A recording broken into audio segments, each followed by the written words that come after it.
एका बाजूला राज ठाकरे उद्धव ठाकरे एकत्र येण्यावर चर्चा किंवा तशा घडामोडी घडत असताना दुसऱ्या बाजूला राणे कुटुंबामध्ये सुद्धा दोन भावांमध्ये वाद दिसतो आहे.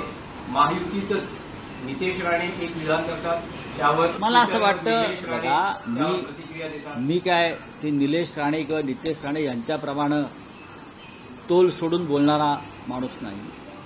मुळात भावाभावात वाद होऊ नयेत, घर कोणाचे असो. राजकारणामुळे घरामध्ये वाद निर्माण होऊ नये. हा वैचारिक वाद असू शकेल.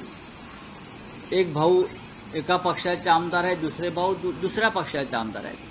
कदाचित हा वैचारिक वाद असेल आणि त्यांचे वडील आणि त्यांची आई सक्षम आहे वाद सोडवायला.